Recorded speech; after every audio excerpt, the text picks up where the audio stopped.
Good evening, everybody, and welcome to another edition of Motor Mouth and Wild Bill Winters. And Bill, let's go ahead and talk about some NFL action first. And the NFL is arranging a private workout for Colin Kaepernick. Some thoughts? Well, I think that some of the teams are looking at running this offense that Lamar Jackson and Kyler Murray are running out of Arizona. And so I think that they're going to bring him in and get a workout in Atlanta. And some teams may come in and send some representatives to see what they got because they may put a package like that on some of their teams going down the stretch as another way to have to defend them. I think it's a copycat league, and I think the success of Lamar Jackson in particular maybe is Kaepernick can do that as well. He did that in San Francisco with Harbaugh, so that's probably what they're looking at. And enough time's gone by where it kind of is good for everybody. Do you think that teams are auditioning Kaepernick for 2020, or do you think he actually has a chance to play 2 or 3 games this year? Well, he has an opportunity to play this year. Yeah. Okay. They put a package in of 5 to 10 plays. And then also, maybe see how successful they were with that, and then also bring them in for next year. So they got, two ways to go. Helping the team down the stretch, maybe getting a couple of wins that they may not get, particularly if quarterbacks get hurt. And if a guy goes down, you bring in Colin Kaepernick, and you also run the run-pass option. And you install that into your offense as a package. Yeah. I mean, that's a good point, too, with Kaepernick, that I think he could probably land somewhere. And a lot of the quarterbacks that were brought in as backups, while we know he got blackballed, I definitely feel that Colin was better than a lot of them. But obviously the word blackballed is the key word in this whole conversation. But it appears as though we'll see whether or not he gets another opportunity. Well, your team will take a look at teams like Chicago that has to do something. They got to jumpstart the quarterback position. We've got 8 games to go. And then you got a guy that can run that offense and did it before for the 49ers. So all is forgiven and move forward. And if we can help, some of these teams win, they may take a look at them. Okay, they may pass on them. No one knows for sure. I know the Detroit Lions probably could use them. They're really struggling. They had Jeff Driscoll last week, although he didn't do that bad a job on short notice. But Colin Kaepernick's certainly a guy who could be an impactful player, depending on what kind of shape that he's in, not only physically but mentally as well. Well, guys, go down. And it'd be a great opportunity for him as well. Oh, yeah, without a doubt. So, all right, let's move on to Monday Night Football. We had a game between the Seahawks and the 49ers, a classic football game. What were your takes on that? Well, I think that Seattle shows that they're, pretty competitive on defense. They've been getting a lot of knocks about, how they maybe aren't a real good defensive club. But, I think Jadeveon Clowney played huge in that game. So they were able to stop the run. And they were serviceable on offense. And it was a great game.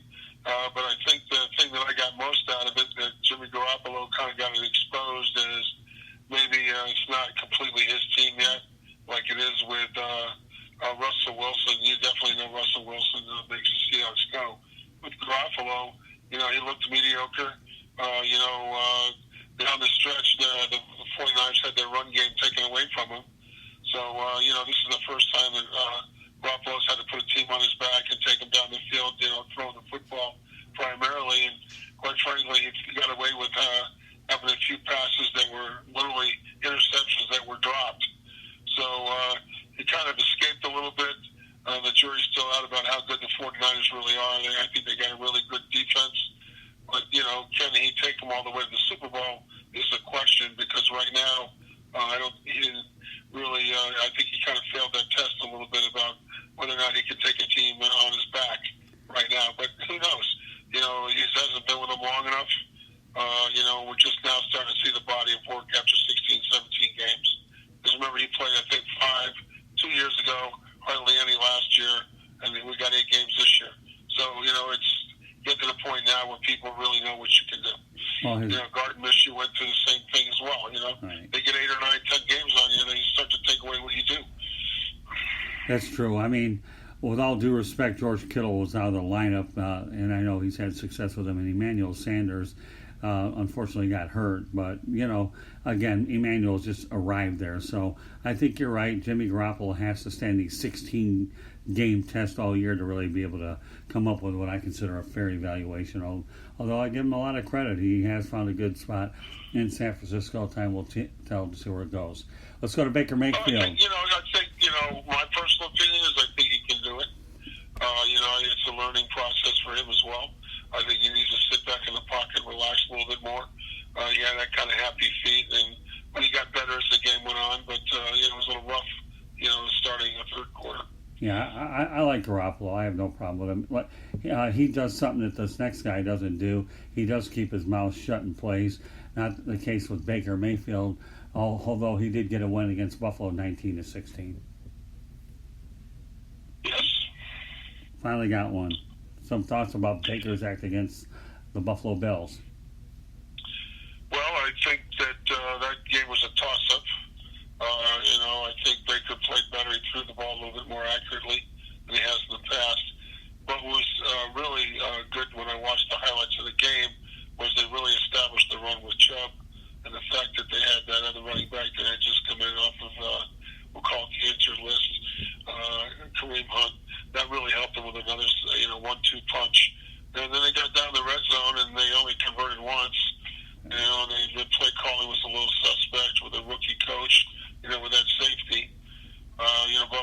Buffalo missed the field goal, and then at the end they missed a 52-yard field goal, which, so technically they could have won a game if some of their aspects of their special teams played better. But the bottom line is the Browns got the W. That's good. Now they got to go to Pittsburgh and see if they can continue it going.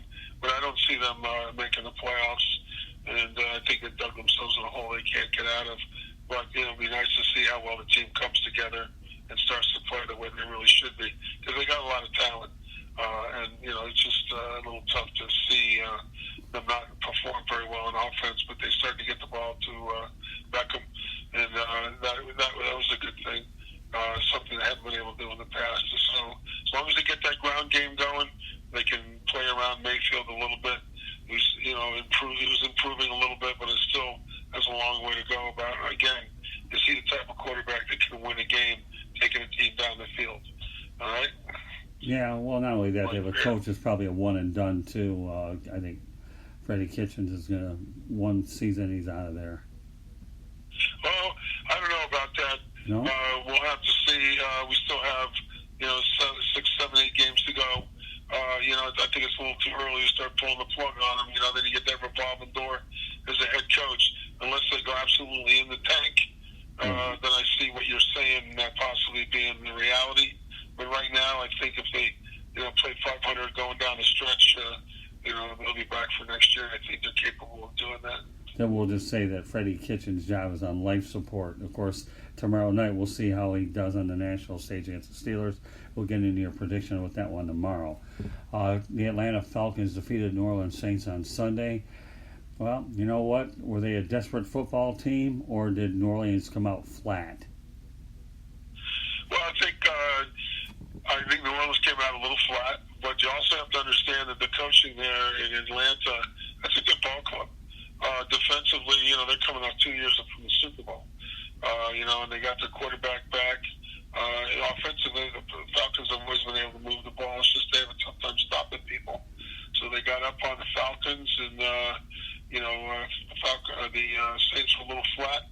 So I think what happened is Atlanta got on a roll. And this is the National Football League. And even the Dolphins and the Falcons, teams that you think or maybe would lay down, are playing tough and getting some wins. And so anybody can beat anybody on any given Sunday.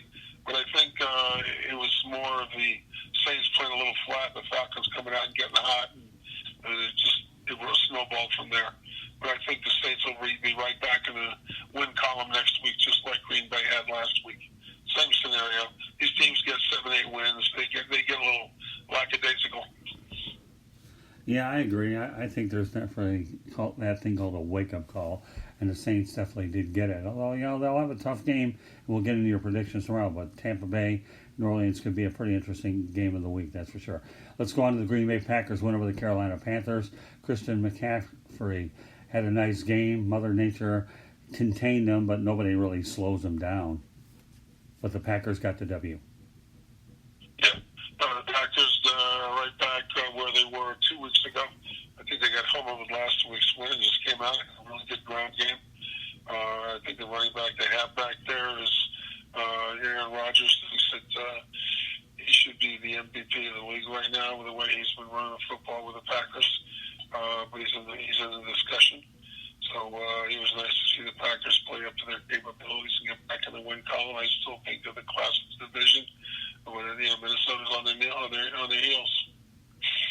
Yeah, that division's looking awfully good with the Packers and the Vikings. So I think the one thing we talked about earlier, and I want you to elaborate on this, the Packers aren't doing it strictly through the air. In fact, Aaron Rodgers' numbers are down statistically as a whole, but they're doing it on the ground.